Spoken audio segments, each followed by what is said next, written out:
peralihan pemerintahan ditunda karena rakyat ribut. Itu bisa saja, meskipun kerja masuk gorong-gorong.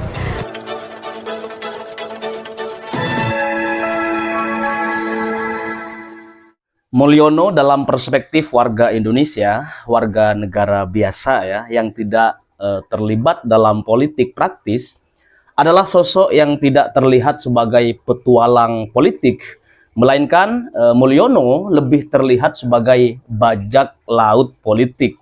Nah, kondisi kebangsaan ini ya, sampai dengan yang membocorkan siasat politik Mulyono adalah Profesor Mahfud MD. Tokoh yang baru kemarin menjadi orang kepercayaan dalam kabinet Jokowi sebagai Menko Polhukam. Jadi dapat dipastikan bahwa Profesor Mahfud MD ini tahu betul ya luar dalam isi siasat yang brutalitas politik di rezim Mulyono ya, yang kemudian dimainkan di dalamnya gitu. Nah, tak mungkin Profesor Mahfud MD ini bicara tidak sesuai dengan konteks yang beliau tidak pahami. Pasti bicara sesuai dengan apa yang beliau pahami seperti itu. Nah, rakyat juga masih ada masih percaya bahwa ada mastermind di belakang Mulyono sebagai pembisik yang sangat Mulyono percayai gitu. Nah, walaupun masyarakat tidak tahu persisnya siapa mereka dan dari mana mereka berasal. Teman-teman, rakyat yakin Mulyono sangat mengandalkan mereka ya, karena Mulyono pikir mereka paling mampu melindungi dirinya dan keluarga dari tuntutan siapapun setelah Mulyono tidak lagi menjabat sebagai presiden. Nah, tapi rencana sehebat apapun tak selalu berjalan mulus. Ini untuk Mulyono, karena dalam banyak sejarah ya, para tiran sepanjang peradaban dunia selalu saja ada mereka yang tersungkur dalam kubangan dosa yang pernah mereka lakukan dan terbenam selama-lamanya di situ gitu. Nah, selamat membuka gerbang perjalanan berikutnya, Pak Mulyono ya. Tapak jalan yang belum pernah Anda lintasi sebelumnya. Berhati-hatilah melangkah di luar sana gitu, di luar lintasan kekuasaan presiden. Karena terlalu banyak lubang besar menganga yang pernah Anda gali dengan tangan Anda sendiri selama kurun waktu 10 tahun terakhir. Lalu seperti apa sih sebenarnya cara Mahfud MD, dan apa saja komentar terbaru, pendapat terbaru kemudian yang hari ini belum kalian ketahui? Oke, kita simak bareng-bareng biar ada pencerahan buat teman-teman yang barangkali masih sekarang lagi asik di di gerbong jilat-menjilatnya. Oke, selamat menyaksikan. Kesadaran untuk melawan upaya-upaya yang tidak melawan upaya-upaya yang Jokowi tidak pernah untuk tetap dari Pak Jokowi untuk tetap hingga yang terakhir ini berkuasa. Lalu orang yang terakhir ini semua langkah itu menjadi lalu semua langkah itu menjadi Pak Jokowi ini begini maksudnya, ingin mempertahankan kekuasaan itu, ingin mempertahankan kekuasaan sudah lama, dan langkah-langkahnya sudah lama, dan langkah-langkahnya pertama berhenti mulai dari apel pertama nih itu mulai dari apel kepala desa agar membuat pernyataan dari menteri, agar membuat pernyataan ada beberapa menteri dan pimpinan partai waktu itu ikut kampanye kan? Menteri dan pimpinan partai waktu itu ikut kampanye kan, 3 periode masyarakat sipil kan, pejuang, tapi masyarakat sipil, demokrasi dan penegakan hukum melawan habis-habisan, demokrasi dan penegakan hukum melawan habis-habisan, partai politik seperti Ibu Mega sehingga itu gagal. Sudah itu dimunculkan lagi ide, sudah itu kalau tidak bisa 3 periode, kalau tidak perpanjang 2 tahun atau 3 tahun kan, perpanjang 2 tahun atau 3 tahun kan, nggak bisa kena COVID itu kan mengganggu, dilawan lagi kan.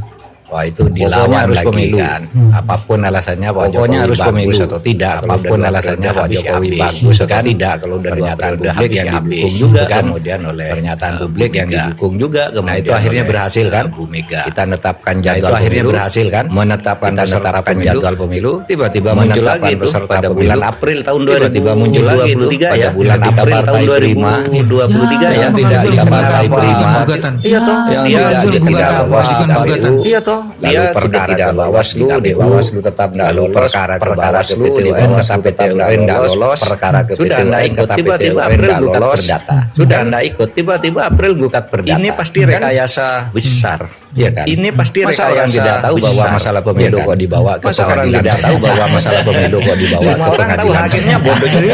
Saya harus orang tahu hakimnya bodoh jadi pura-pura bodoh karena hakimnya ini bodoh atau pura-pura bodoh. Tidak mungkin pemilu kok diadu di perdata. Dan itu tiba-tiba mungkin pemilu kok diadu di perdata. Dan itu tiba-tiba partai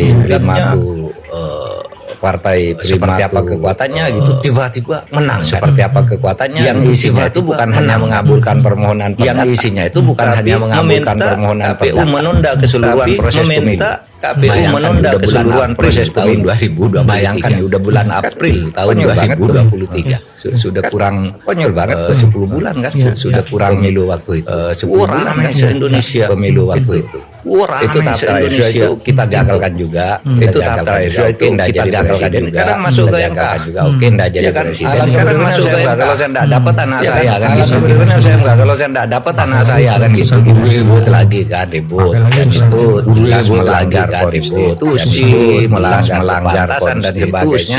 Tapi kan ada dalil dan sebagainya. Apa yang putuskan ada dalil dalam hukum. Ya kan meskipun Gibran salah itu mengikat. Ya kan meskipun Gibran salah mengatakan putusan MK final dan konstitusi mengatakan itu salah MK final dan mengikat meskipun itu salah ya hakimnya dong yang ditindak mengikat ya hakimnya dong yang ditindak harus berikan hakimnya ketuanya harus mengatakan melanggar apa putusan hakim itu kalau sudah karena bisa dilawan putusan hakim itu kalau sudah karena bisa dilawan ya Bang Mahfud ada yang menarik di semua proses itu Bang Mahfud penegakan hukum dan badan hukum menjadi instrumen dari kekuasaan hukum dan badan hukum menjadi instrumen dari kekuasaan. Udah busuk semua, sudah dibusukkan semua karena sesudah semua sudah dibusukkan semua karena sesudah itu Gibran yang muncul lagi tiba-tiba di ingin masuk dan yang langsung Kaisang aja kan sesudah itu yang ingin masuk dan langsung Kaisang aja kan sesudah itu yang menyatakan saya siap menghadapi Ridwan Kamil saya siap menghadapi Ridwan Kamil saya siap itu dia sesudah ada putusan ikut kan jelas itu dia sesudah ada putusan rakyat udah marah kan jelas ini permainan. Nah di sini rakyat sudah marah kan dengan putusan tanggal 20 itu ya. Dengan putusan tanggal 20 meluruskan itu tidak benar. Tidak boleh kira-kira meluruskan itu tidak benar undang-undang tidak boleh kira-kira kemudian partai yang benar undang-undangnya. Kemudian partai yang dikatakan pemilu itu punya partai politik sama asal bergabung dalam kesetaraan kursi sama asal bergabung dalam kesetaraan angka. Kan gitu lagi rekayasanya. Nah ini begitu putusan itu ada rekayasanya kan. Begitu putusan itu ada, itu Menkumham kan dipanggil oleh Presiden. Sorenya, itu ya, Menkumham kan dipanggil oleh Presiden. Jam 10 sore menghadap, ya. Pagi putusan jam 10 sore menghadap. Apa? Kau tahu besok apa? Balik ngundang untuk perubahan undang untuk perubahan undang-undang pilkada yang ada itu kan dikatakan undang-undang pilkada yang ada itu kan dikatakan 20 Januari 2024 20 Januari 2024 bulan Januari 2024 hanya itu bohongnya kan bohongnya dua. Undang-undang 2 tahun bulan Januari 2024. Kok dimnya bulan Januari 2024. Kok dimnya soal putusan enggak mungkin. Dimnya kok putusan MA dan MK. Enggak mungkin. Dimnya kok putusan MA dan MK. Dua hari putusan. MA-nya baru beberapa minggu lalu putusan kan. MA-nya baru beberapa minggu lalu udah mati. Padahal saya tahu yang 20 udah mati. Padahal saya tahu yang 2024 itu sebuah RUU memang Presiden 2024 itu sebuah RUU memang Presiden mengajukan isinya itu yang isinya itu mengajukan pilkada dari November ke September ya itu kan dari November ke September maksudnya apa ya itu kan pilkada maksudnya apa kendali Pak Jokowi pilkada tetap dilakukan dari Pak Jokowi dan ini diuji ini ke MK rencana ini diuji pasalnya itu pasal bulan November tuh boleh digeser pasal boleh pasal bulan November tuh boleh digeser boleh masuk kota tidak boleh tiba-tiba dikeluarkan kan masuk kota ada tiba-tiba dikeluarkan sekarang kita boleh curiga dong nah ini tentu kita boleh curiga dong Menkumham dipanggil kemarin Menkumham ketika di DPR Menkumham Pak Dudu aja bilang kalau di DPR Menkumham juga gitu bilang kalau DPR begitu ya kita setuju nggak gitu jawabannya nggak ada pembahasan itu oleh sebab itu ini harus bisa dianggap itu satu hasilan perjuangan harus bisa dianggap segi hasilan perjuangan tapi juga harus hati-hati di satu segi ya Tapi juga harus hati-hati karena seperti ini masif sekali karena masyarakat. Kesadaran ini masif sekali karena masyarakat. Kesadaran muncul di mana, meskipun kemungkinannya tidak besar, masyarakat harus meskipun kemungkinannya tidak besar, masyarakat harus yang penting, nggak menurut saya sudah ada kesadaran. Yang penting dan menurut saya sudah ada kesadaran Jokowi. Ya kita antar berhenti Jokowi, jangan sampai dalam waktu pendek itu dengan alasan jangan sampai dalam waktu pendek itu dengan alasan mengeluarkan hukum darurat dengan dekret, ya kan, mengeluarkan hukum peralihan pemerintahan ditunda karena peralihan pemerintahan itu bisa saja meskipun sangat kecil, itu bisa saja meskipun sangat kecil kemungkinannya, analisis itu bisa orang yang banyak baca, analisis jangan sini orang yang banyak baca pasti sampai situ. Ini jangan sini, mari kita menghimbau masyarakat ini. Nah ini mari kita menghimbau masyarakat dalam pandangan saja orang Pak Jokowi sekarang dalam pandangan sudah lumpuh orang Pak Jokowi kan mengeluarkan rekayasa sudah lumpuh kan dari sudut 6 minggu kan rekayasa 7 minggu lagi sudah kurang itu tidak minggu kan tidak bisa melakukan sesuatu yang sebagai Menko itu memang sudah melakukan semuanya sebagai Menko itu memang sudah terjadi tapi semuanya tidak separah ini ya partai tapi tidak separah ini ya masuknya akhirnya ya kita adanya akhirnya proses penyadaran. Di podcastnya Bang Mahfud disebutnya percaya pada proses penyadaran. Di Bang Mahfud disebutnya bukan parah. Saya dengar soal jorok itu. Partai yang sekarang kalau dulu partai yang sekarang kalau dulu partai ini terus kita tahu proses penyanderaan sudah ini tentu kita tahu proses penyanderaan sudah bukan partai ini rahasia lagi semua orang tahu saya gini kan partai ini sandera kalau kamu menteri saya gini kan menteri kasus ini itu tentu sudah lama copot menteri dalam kasus bahkan itu tentu sudah lama korban itu sendiri dalam isu bahkan korban-korban itu menyatakan itu kepada partainya lalu partainya kan bilang itu kepada partainya lalu partainya kan bilang juga kita ini tidak bisa Pak bilang ya partai yang dipakai gitu kan sekarang lebih jorok lagi karena yang dipakai pengadilan sekarang lebih jorok lagi karena yang dipakai pengadilan untuk main kalau dulu dengan partai lah ya untuk main keputusan publik di pengadilannya jadi murahan yang dipakai jadi mau pengadilannya jadi murahan kan bahaya jadi mau yang depan negara kita kalau pengadilannya sudah bisa masa depan negara kita kalau pengadilannya sudah bisa kali ini apa sih main-main begitu sehingga saya juga lalu kali ini apa sih anunya mungkin teori pertamanya anunya political trade off teori pertamanya bayar-bayaran political trade off ya bayar-bayaran satu apa Herman Mustar di buku peradilan sesat itu biasanya hakim-hakim menjadi sesat itu kan karena kepentingan karir menjadi sesat itu kan karena kepentingan karir ini saya besok mau jadi ketua mahkamah agung saya besok mau pindah dari mahkamah agung dari sini ke Jakarta mau pindah dari ke pengadilan dari sini macam-macam itu kan itu teori ada bukunya dia peradilan yang sesat itu teori ada bukunya itu peradilan yang sesat yang kedua teori duit juga bisa saja teori yang kedua teori duit orang begitu bodohnya hakim masa ini urusan begitu bodohnya hakim urusan hukum pemilu kok diadili urusan hukum pemilu kok diadili sangat bodoh kalau hakim bodoh bin bodoh pilihannya dua sangat yang kedua dibayar bodoh bin bodoh yang kedua dibayar nggak ada teori lain apa teori yang bisa menjelaskan itu nggak ada teori lain apa teori yang bisa menjelaskan itu Jokowi ternyata bukan orang baik loh Pak Jokowi jauh dari sisi baik sebagai presiden yang punya komitmen untuk menjaga demokrasi. Nah, dan itu terbukti sebenarnya dari apa yang terjadi selama ini. Nah, masalahnya mitos bahwa Pak Jokowi orang baik itu sudah terlanjur ditanamkan sejak jauh-jauh hari. Bagaimana itu tadi sosok yang sederhana, dia masuk ke dalam gorong-gorong, dia melakukan belusuan, turun ke masyarakat. Makanya saya ini juga sebenarnya ingin meruntuhkan kecenderungan orang untuk melihat orang dari bungkus. Mitos sederhana misalnya. Sebenarnya kita nggak harus milih pemimpin sederhana. Dan kalau soal mitos kesederhanaan Pak Jokowi, saya pun bisa mempertanyakan loh. Apakah ketika Bu Iriana pakai Chanel itu sederhana? Ya. Nah, apakah kalau dia pakai Dior juga lalu kita kan tahu ya brand-brand itu harganya berapa? Itu bukan simbol kesederhanaan. Tapi sebenarnya kalau kita punya kemampuan membeli barang-barang itu kan boleh-boleh aja. Tidak ada yang salah dengan membeli barang-barang itu. Yang salah adalah ketika branding sederhana dilekatkan, branding bahwa kita orang yang seolah-olah wong cilik, tapi kemudian berlawanan dengan kenyataannya. Nah, berarti kan ada yang salah di situ. Belum lagi yang tentang baik, definisi baik yang lain itu, bahwa dia pekerja keras. Papa Fufu ini sangat serius karena menyangkut etika dan kematangan mental seseorang yang sekarang jabatannya adalah wakil presiden. Dan berkejaran dengan waktu juga terlihat intensitas dari kasus ini diperlihatkan satu demi satu, bahkan satu demi satu, artinya terlihat pola bahwa upaya untuk menjadikan kasus ini, kasus Belly artinya hal yang sedang dipertengkarkan, menjadi causa celebre, menjadi sesuatu yang diselebritikan, dirayakan atau dijadikan isu utama yang kemudian bertahan dalam mungkin hampir sebulan kasus ini. Pertanyaannya, akan berakhir nggak kasus ini?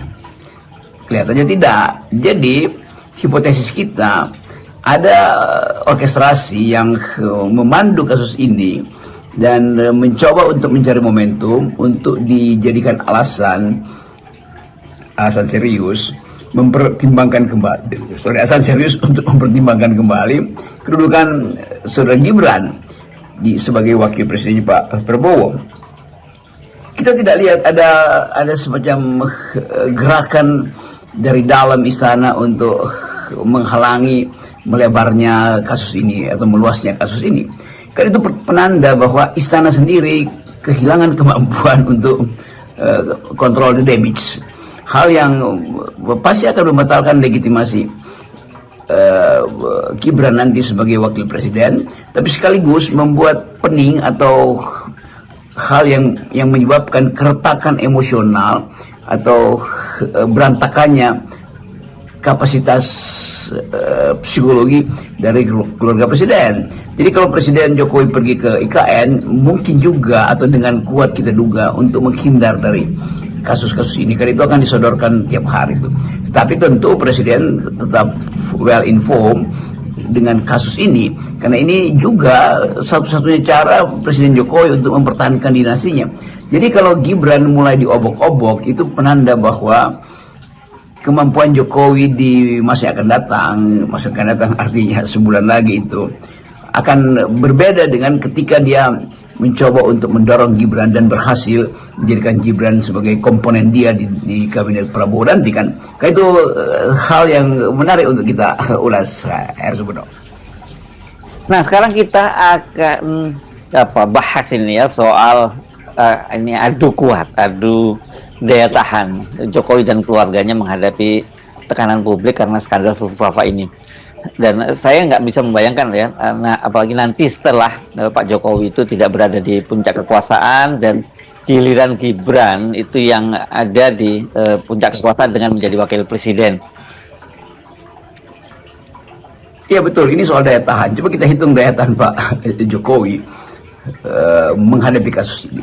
Tidak pernah dibayangkan bahwa Jokowi justru lebih efektif digoyang dengan kasus keluarga ketimbang kasus-kasus korupsi atau soal kesalahan kebijakan. Karena orang yang menggoreng kasus ini langsung melihat hal yang tiba-tiba menjadi pintu masuk untuk mempersoalkan daya tahan psikologi dari keluarga Jokowi. Karena ini menyangkut anaknya tuh yang di dalam kecemasan menunggu 22 Oktober untuk dilantik sebagai wakil presiden. Demikian juga dari pihak Pak Prabowo juga dengan kecemasan yang sama menunggu apakah nanti 20 Oktober kasus ini atau isu Fafa ini akan selesai. Kelihatannya tidak akan selesai karena diniatkan betul oleh si penggoreng supaya kasus ini ada di dalam sinyal publik dan terus-menerus sinyal itu dinyalakan untuk mencoba membatalkan Gibran. Dan sudah terang-terangan terlihat bahwa ada mulai tuntutan yang lebih eksplisit supaya Gibran dibatalkan, Prabowo yang dilantik. Tetapi kita mau antisipasi itu juga dari perspektif Pak Prabowo. Apakah itu membahagiakan atau justru mencemaskan dia? Tetapi kita bisa ulang lagi untuk mencoba membayangkan bahwa kalau soal Gibran ini tidak diselesaikan sebelum dia dilantik, maka problem ini justru akan jadi official problem dari kabinet Pak Prabowo, dari pemerintahan Pak Prabowo ke depan. Karena orang akan lihat bagaimana mungkin ada seseorang yang punya perangai buruk dinilai secara etis, untuk sementara dinilai begitu oleh netizen, tapi fotonya terpampang di di semua instansi pemerintah atau bahkan di instansi-instansi kemasyarakatan sebagai wakil presiden berdampingan dengan foto Prabowo. Kan ketimpangan estetik itu sekaligus ketimpangan etik, dan saya hanya mencoba melihat kondisi itu nanti di kemudian hari. Jadi kalau kondisi itu berlanjut, maka akan jadi petaka sebetulnya pada bangsa ini, yaitu ketegangan psikologi antara presiden dan wakil presiden, walaupun samar-samar tetap akan berlangsung. Karena dalam 5 tahun ini itu akan dipersoalkan terus. Gibran memberi sambutan di satu tempat misalnya, lalu orang bertepuk tangan sambil mengucapkan fufu fafa, mantra yang mungkin melampaui mantra adakadabra atau mantra Rastafara dari Bob Marley. Jadi soal ini adalah soal yang serius. Kita hanya bisa menunggu apa nanti end game dari soal ini. Jadi kita masih tetap akan menganalisis kasus ini. Tampaknya istana atau Jokowi dan keluarganya tidak pernah menduga bakal muncul skandal semacam Fufu ini ya. Semula kita tahu yang jadi pintu masuk itu adalah skandal private jet Kaisang dan istrinya. Itu aja udah heboh luar biasa gitu. Lalu tiba-tiba muncul kasus Fufu ini. Yang menarik kok tidak ada satupun lembaga survei yang membuat survei opini publik dampak skandal Fufu ini. Dugaan awal bahwa kasus ini akan berhenti mungkin sebagai ya olok-olok kecil, olok-olok sederhana dari 2-3 orang netizen yang iseng aja. Ternyata ini jadi serius karena langsung dihubungkan dengan peristiwa saudara Kaisang, kasus private jet itu yang juga sekarang tetap dijadikan talk of the town, pembicaraan di semua sudut kota. Tapi mungkin karena Gibran itu langsung ada dalam posisi official, yaitu sebagai wakil presiden, maka arah penghakiman itu, sebut aja penghakiman dalam tanda petik pada wataknya Gibran ini melampaui penghakiman pada Kaisang dan istrinya itu. Tapi ini juga satu paket, yaitu memusingkan keluarga Pak Presiden Prabowo, Pak Presiden Jokowi. Oke, juga dengan Pak Presiden Prabowo sebetulnya bisa juga dikaitkan begitu. Tetapi yang lebih utama adalah melihat apa reaksi batin Pak Jokowi nanti. Kendati beliau tetap menganggap bahwa ya ini masalah pasti akan selesai. Tetapi lama-lama dia berpikir kenapa masalah ini selalu ada di dalam pemberitaan. Jadi Presiden Jokowi mulai meragukan bahwa dia mampu untuk mengatasi ini. Dia mampu artinya dia bisa menyuruh orang-orangnya untuk mengatasi ini. Karena sampai sekarang orang-orang Prabowo, orang-orang Jokowi nggak mampu atasi soal ini kan. Di mana-mana isu tentang upaya untuk menghalangi meluasnya isu Fufu Fafa ini akhirnya tidak bisa ditahan oleh mereka yang mungkin digaji oleh istana untuk menghalangi melebarnya isu ini. Tidak mungkin lagi yang mereka pernah andalkan opini publik akan diubah, misalnya disurvei. Apakah mereka percaya pada Fufu Fafa? Nggak ada yang berani itu. Lembaga-lembaga survei yang disewa oleh negara, yang biasa-biasa itu, maksudnya yang biasa dilanggani oleh negara, itu nggak ada yang mampu untuk menerangkan apa sebetulnya masalah di belakang ini. Dan apakah berani untuk membuat survei opini publik untuk menentukan bahwa untuk mengukur apakah isu ini akan tiba sampai ke ujung pelantikan Presiden Prabowo atau berhenti mungkin besok. Tapi yang diinginkan oleh publik adalah berlanjutnya sebetulnya sensasi ini. Publik pasti lagi nunggu ini, setelah ini apalagi ya tahap berikutnya tuh, apakah ada semacam upaya dari kepolisian untuk mengusut siapa yang awalnya membuka kasus ini, atau mungkin klarifikasi akan diberikan oleh pihak-pihak yang mengetahui perilaku dari Gibran. Jadi sebetulnya orang akhirnya jadikan ini semacam seri atau ya drama seri, drama politik seri yang isinya adalah keinginan sensasional untuk melihat masa depan Pak Jokowi melalui kasus Gibran ini. Kalau saya amati, ini tampak sekali memang ada upaya untuk mencegah kasus ini meluas dengan narasi ini adalah upaya adu domba atau bahkan fitnah. Tapi tampaknya semuanya itu akan sia-sia saja karena publik itu sudah sampai pada satu kesimpulan ya, yang saya kira ini bukan semacam jumping conclusion ya. Memang seperti ini dampaknya ya. Ya ini bukan hanya sekedar standar etik, tapi juga soal kesehatan mental atau mental illness ini seseorang yang akan menjadi pemimpin negara itu dipertanyakan. Oh ya, tentu saja kita tahu bagaimana membatasi supaya tidak jadi fitnah. Nah, karena itu klarifikasi ditunggu, tapi itu kan nggak terjadi. Dan jangan berpikir bahwa mereka yang menginisiasi kasus ini, kasus Fufufafa ini, juga ada orang yang sekedar iseng tuh. Makin lama mulai terlihat dimensi struktural dari penggunaan kasus ini untuk mempengaruhi proses pemilu ke depan. Itu pilkada-pilkada misalnya yang di dalamnya ada persaingan antara faksi istana dan faksi oposisi. Tetapi yang lebih penting tadi adalah kedudukan kasus ini di dalam proses transisi nanti, di mana kasus ini akan ditempatkan.